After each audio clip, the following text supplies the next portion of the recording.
The headlines: the Syrian army retakes control of more areas in eastern Ghouta as it expands its offensive against terror groups in the region. The British government comes under fire over an aid deal with Saudi Arabia, with a senior opposition figure calling it a national disgrace. And also in our headlines, the French president's approval rating has fallen down to under 50%. We'll bring you a report about the reasons behind the trend.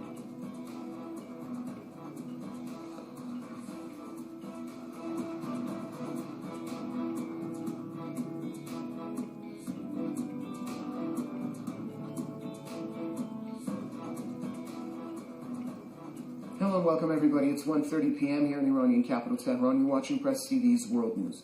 Our top story for this half hour: the Syrian army is pressing ahead with its offensive to liberate eastern Ghouta, which is the last militant stronghold on the outskirts of the capital, Damascus. In the latest developments, the army has launched a ground operation to liberate 3 more areas, including Aftaris town and Jisrin. Press TV's correspondent in eastern Ghouta says the army is going ahead with the operation despite heavy mortar shelling by the militants. The army has also repelled an attack by Nusra Front terrorists who had planted a booby-trapped vehicle to stop its advancement. The offensive to liberate eastern Ghouta was launched nearly 3 weeks ago. The army has already retaken parts of the region. A number of militants and their families have also left the area through a corridor set up by the government.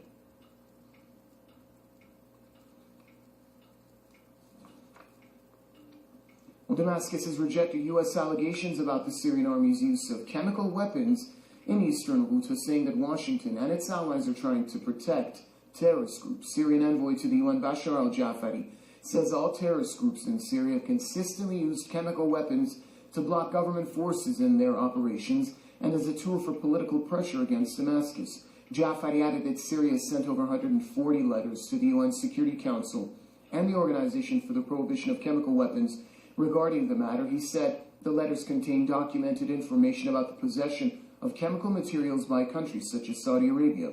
Jafari added that all letters and information were deliberately ignored.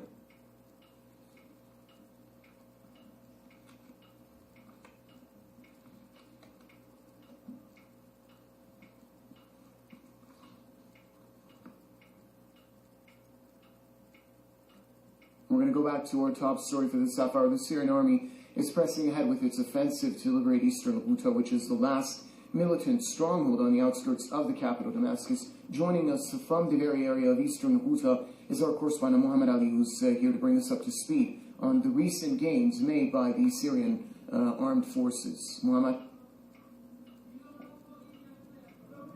Yes, clashes continue ferociously over here in eastern Al-Ghouta on the front lines in the farms of Jisrin, around Jisrin and Aftaris over here in this part of this militant-held region. Just behind me is where the clashes are happening and where the airstrikes are also taking place.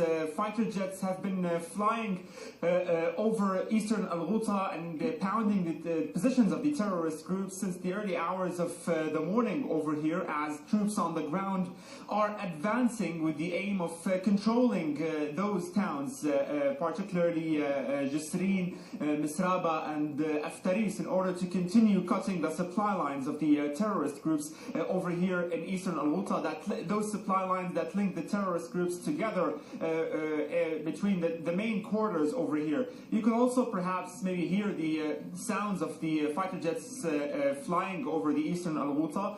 The Syrian army is carrying out this offensive from various directions. The ground offensive taking place currently now is happening from 2 front lines. Both of them are attacking, one Jisrin from its farms and one Misraba from another area also. And also from the northeastern part of the eastern Al-Ghouta, the Syrian army is attacking terrorists in Harasta. The army is strengthening its positions and taking more areas around the police hospital near Harasta and trying to cut the main road that links Harasta with Douma. Harasta and Douma, of course, are two main quarters in eastern Al-Ghouta that terrorists control. So the Syrian army is continuing its military operations with the aim of cutting the supply lines of the terrorists. This is the main priority now for the Syrian army, and after that the army will start attacking those terrorist-held towns and villages. Now definitely the mission will be much more difficult when the army reaches the residential quarters, the towns and villages over there, because terrorists would be actually hiding in between civilians perhaps and inside those buildings inside those areas. Now the advances are happening in the farms that you can see in the picture. Small houses, one-story apartments and houses over here, and only farmland, which means that it is a little bit more easier over here, though there are terrorists are also fortified in those areas, using sniper guns, using mortar shells and also booby-trapped vehicles, trying to block the advances of the Syrian army. Now you can hear now sounds of clashes also coming from the farms around us, as the Syrian army is trying to take control of them and reach the first residential buildings over here that you can see also in the camera. Those residential areas that you can see now, this is the town of Jisrin, which is a main also stronghold for the terrorist groups of the Al-Nusra Front in eastern Al-Ghouta. So we'll have to wait and see what the coming few 2 or 3 hours will bring, what will happen, if the Syrian army will be able to reach those towns or not. But it seems that the army is determined. We've been seeing tens of tanks, tens of armored vehicles, large numbers of army troops spread in those farms, which means that the army is determined to continue with this military operation and strike strongly in order to take control of those areas and defeat the Al-Nusra Front. Thank you very much, Mohammad. Press TV's Mohammad Ali joining us from eastern Al-Ghouta in the Damascus countryside. Elsewhere, the UK government has come under severe criticism for signing an aid deal with Saudi Arabia over the kingdom's deadly war on Yemen. The two countries have agreed on a $140 million deal with the stated goal of improving livelihoods in some of the world's poorest nations. Now, British opposition lawmaker Kate Ozamar has described the accord as a national disgrace which will whitewash Saudi Arabia's reputation and role in the Yemen war. Amnesty International said the UK cannot provide humanitarian aid on the one hand and supply arms that fuel a humanitarian crisis on the other. Save the Children also slammed the British government for lavishing a welcome on Saudi Crown Prince Mohammed bin Salman, who visited London this week. We earlier talked to Coventry University lecturer Kenneth Farrow. He believes the Saudi Crown Prince's visit to the UK speaks of far worse truths than just a $14 million agreement. The reason for this visit was not just around this aid deal, which is quite an insignificant amount of money compared to the $65 billion that's been agreed during the visit. So I think the $100 million, some of the way the press is covering it, is obviously it's a very cynical exercise, but it's a bit of a distraction from what's really going on here, which is the solidification and the strengthening of ties between a very repressive regime and the UK government itself, which has been supporting this regime. The fact that children are still starving, the fact that 8.4 million people are on the brink of starvation, and many organisations like Amnesty, Save the Children have commented on this, seems to be not as important to the UK government as securing this $65 billion. Well, the United Nations says the UK government may have breached international human rights in its handling of the deadly Grenfell Tower fire. The UN housing investigator said safety standards may have been breached and could have been a factor in the causes of the fire. Leilani Farha also said that authorities ignored many necessary safety measures in rebuilding the tower after the blaze. The government is under mounting criticism from survivors and their families over what they describe as a misleading and overly rigid official inquiry. The Grenfell Tower caught fire in June 2017, killing 79 people and leaving hundreds homeless. French President Emmanuel Macron's approval rating has fallen down to under 50%. Now many are wondering if the French people are running out of patience with their government's policies. Rami Mazari has more from Paris. France's top political poll confirms that President Emmanuel Macron has plummeted in popularity since the start of 2018. His popularity is back to a record low of 44%, as a clear majority disapproves of his performance. Macron's prime minister has plunged 14% this year, also reaching record low approval rates. The drop in his popularity is understandable. Many of his voters are surprised that he's done a lot of things which he never discussed during the campaign, and he's done them in a very rapid manner. French polls have repeatedly said that respondents fault Macron for arrogance and authoritarianism, but many media are saying the new poll shows that doubt is setting in about the 40-year-old political newcomer. This year has seen a wave of strikes and protests despite the winter cold, and talk is rampant that the coming weeks will see an explosion of social unrest.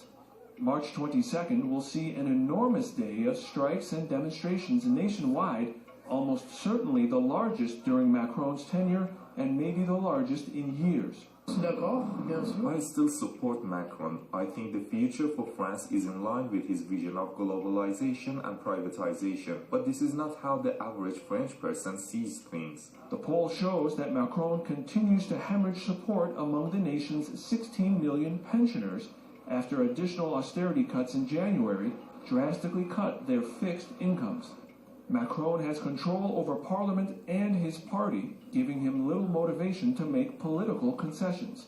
Many wonder how long he can maintain his refusal to be affected by public opinion. The poll also revealed that 55% of France disapproves of Macron's handling of the long stagnant economy, which is expected to contract slightly this year.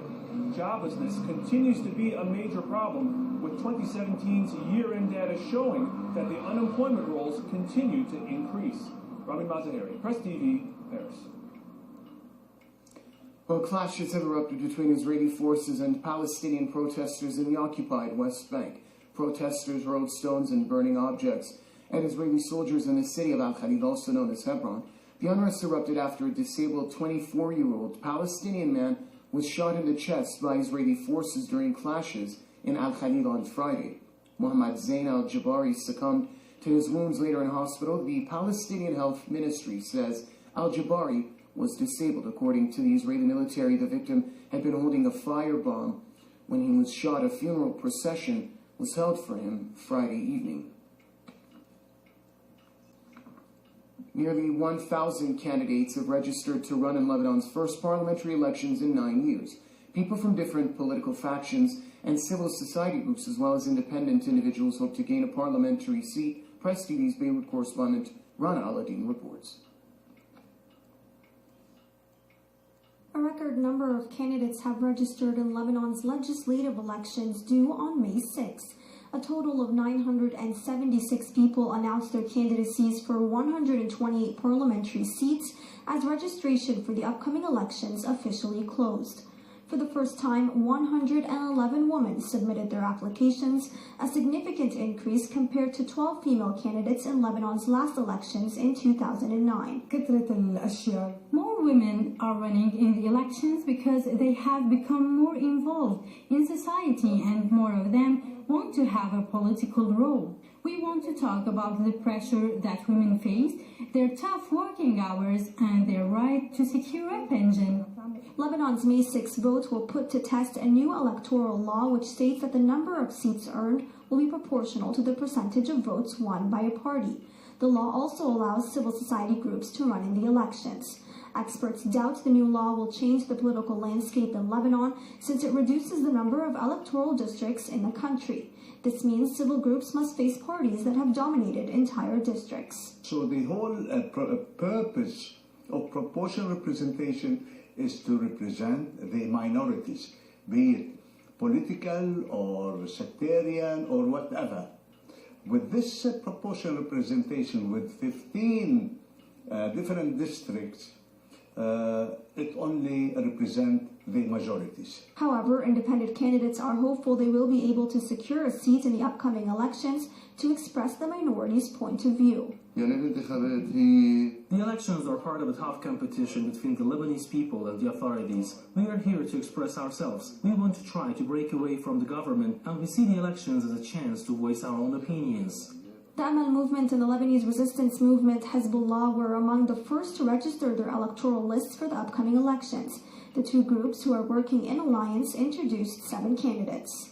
The upcoming parliamentary elections are seen as a way to reassert democracy in Lebanon with the hope of enhancing the country's stability. The elections are also expected to result in social development. Rana Alauddin, Press TV, Beirut. Well, still to come later on in the bulletin, the Kenyan president and the opposition leader vow to begin a process of reconciliation. Stay tuned for more.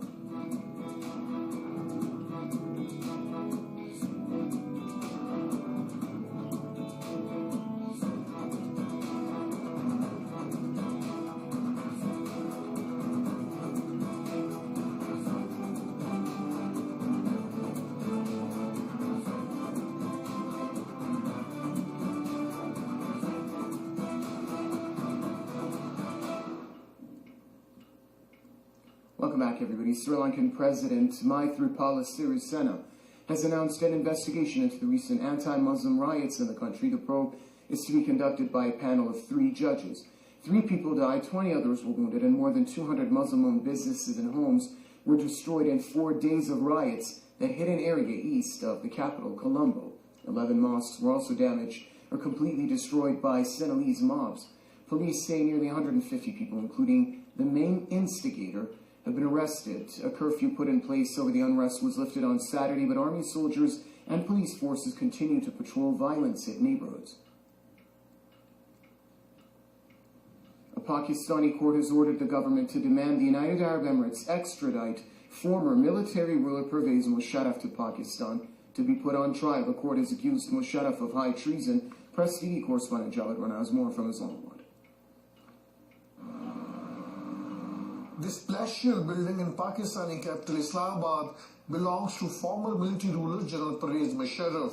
Now a special court trying him on high treason charges has ordered Pakistani government to confiscate all of his properties, including this farmhouse.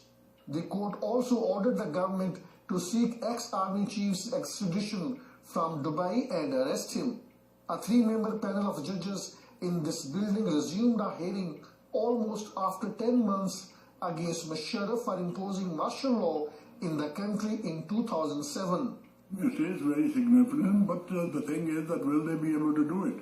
And he's been roaming around all over the world, and the courts have not done anything for years, and I don't know how they're going to get him here. I don't know if the Arab countries especially, and the United Kingdom and America, if they will allow his extradition from their country. The military and the judiciary have been under pressure from the ruling party since the ouster of Prime Minister Nawaz Sharif from power last year. Pakistan Muslim League has been seeking the accountability of army generals and judges. However, opposition parties blame the government that it has done nothing significant to legislate to hold them accountable. General Musharraf says his trial is politically motivated. Judiciary is, in a way, under pressure, under public pressure, and in order to restore its prestige and its image of being impartial and particularly applying the law equally on both civilian and military officials who are delinquent, the judiciary was compelled to hold this trial of General Musharraf once again after 10 months of suspension and pass specific orders to the government. Musharraf left Pakistan in March 2016 on medical grounds after the removal of a ban against his traveling abroad. Some claim that he was able to leave the country under a secret deal between the military and ousted Prime Minister Nawaz Sharif. Following the ouster of Nawaz Sharif from power last year on corruption charges, now the government wants the special court to expedite Musharraf's trial and conclude it even in his absence. Javed Rana, Press TV, Islamabad. Well, the White House says the U.S. president will not meet with the North Korean leader unless Pyongyang takes concrete actions, including on the issue of denuclearization. They have made some major promises. They've made promises to denuclearize. They've made promises to stop nuclear and missile testing. And they've recognized that regular military exercises between the U.S. and its ally, South Korea, will continue. The maximum pressure campaign, we're not letting up. We're not going to step back or make any changes to that. We're going to continue in that effort. And we're not going to have this meeting take place until we see concrete actions that match the words and the rhetoric of North Korea. Sanders appeared to contradict Trump, who said in a tweet on Thursday that the meeting with North Korea's Kim Jong-un is already being planned.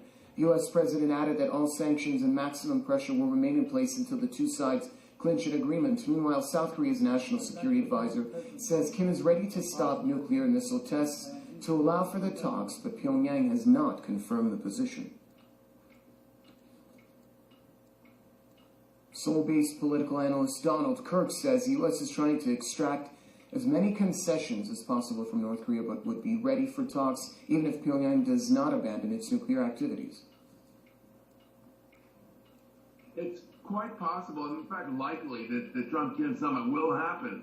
But I see these remarks as part of the advanced negotiations leading up to the summit. The U.S. Would like to see if Kim Jong-un is willing to make a certain concession. If he doesn't say we're going to give up our nuclear program, he might say we'll talk about it, which would be perhaps all the U.S. wants. I think North Korea would like better relations, but I don't think that they really want to make significant concessions. They've invested a great deal of time, funding, and so forth in their nuclear program. They're not simply going to give it up, but they might curtail it and focus on their economy and on many other problems that they obviously have. And they might also focus on significantly improving relations with South Korea. Australian Prime Minister Malcolm Turnbull says the U.S. president is offering Australia an exemption from the newly imposed tariffs on steel and aluminum imports.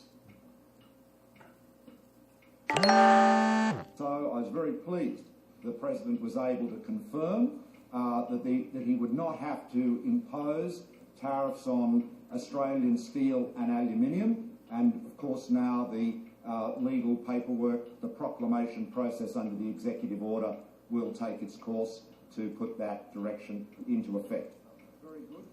Turnbull added that Australia had the closest possible military and security alliance with the U.S. His remarks were an echo of President Donald Trump's earlier praise for the U.S.-Australian ties. However, there appeared to be some doubt between the two countries over Trump's choice of words.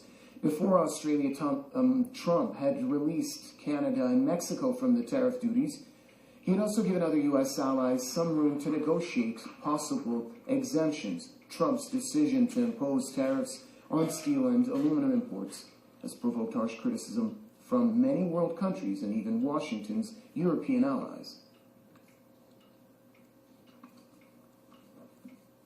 Italian industrialists and union confederations have joined in European Central Bank chief Mario Draghi's strong criticism of US President Donald Trump's unilateral move to levy tariffs on steel and aluminium imports. Applying tariffs against its own allies, they say, makes one wonder who the real US enemies are. Experts are warning that the US decision could particularly hit Italy's giant steel companies such as Alcoa, Ilva and Piombino, groups that have been trying to steer themselves out of a lengthy crisis. This move will affect trades in general. If you introduce protectionist measures in a specific sector, gradually all other sectors will also be affected and production costs will soar everywhere, the United States included.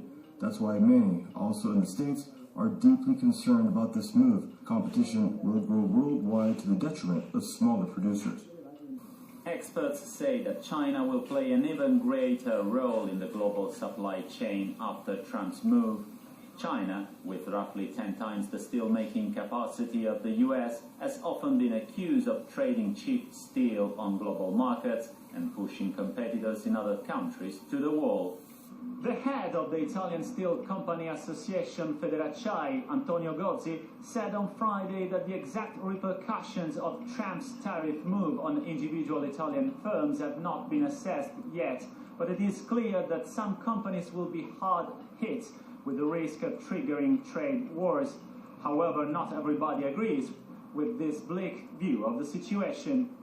The market share of the Italian steel companies in the United States is relatively small, as they barely accounted for just 2% of the overall US steel imports value in 2016. The consequences would not be that bad. The real issue here is whether Washington will introduce tariffs on other sectors such as the automobile and agri-food.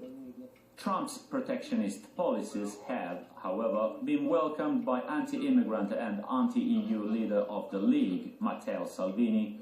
Salvini has vowed to introduce tariffs to protect Italian manufacturers if appointed Prime Minister following Sunday's general elections. Italy has lost over 20% of its manufacturing industry, which was the largest in Europe after Germany's before the adoption of the euro in 2002. Nearly 40,000 Italian companies have been forced to close down over the past 15 years. Max Civilli, Press TV, Rome. Kenyan President Uhuru Kenyatta and opposition leader Raila Odinga have promised to begin a process of reconciliation following last year's contentious election. Good afternoon, everybody. So we have a responsibility as leaders to be able to come together to discuss these issues and to find solutions that will bind our people together, that will unify our country, and that will give us a life cycle that is beyond the 5 years that we have established for ourselves. Kenyatta made the comments during a joint statement with Odinga. The Kenyan president stressed that efforts must be coordinated to restore stability to the country. Odinga, for his part, referred to Kenyatta as his brother and noted that divisions must be put aside. The opposition leader previously refused to recognize Kenyatta as the head of state. Odinga swore himself in as the people's president in a mock oath-taking ceremony earlier this year. Some 150 people were killed in the aftermath of the disputed election last year. And that's a wrap for this edition of Press TV's World News. Do stay tuned. I'll be back on the top of the hour with a look at the world news in brief. Bye for now.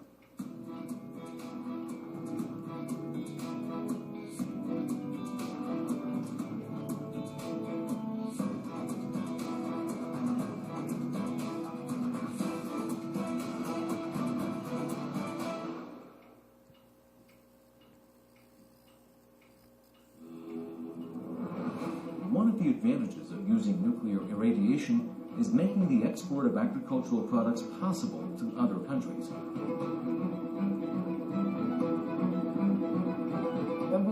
Nowadays, various methods, including nuclear technology, are considered vital for water management.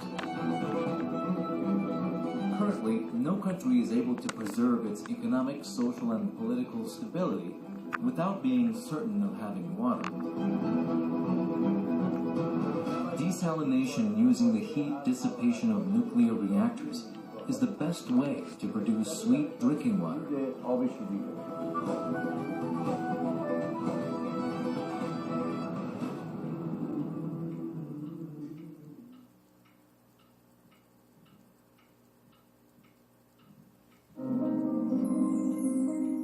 America's main pro-Israel lobby group has been holding its annual convention this week.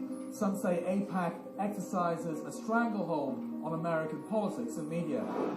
It threatens people if they're not going to support the policies which they receive from the Israeli government. They don't set foreign policy. Israel sets foreign policy. The United States and other Western powers have direct influence over events in the Middle East, so pro-Israel and pro-Palestinian lobbies have always sought to influence them. Israel is not treated equally in the eyes of the Americans. Israel has a privileged position within American politicians, within the corridors of power. On this week's show, we'll ask if Palestinian lobby groups have begun to make greater inroads into influencing politics and media in the West.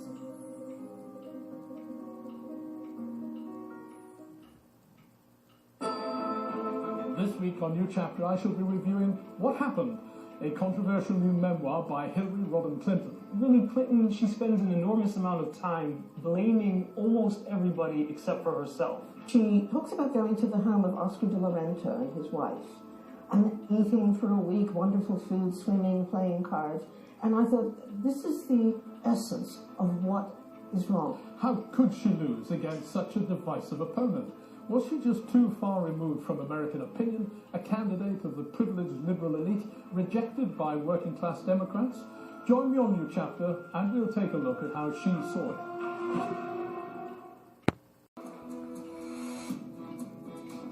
The headlines: the Syrian army retakes control of more areas in eastern Ghouta as it expands its offensive against terror groups.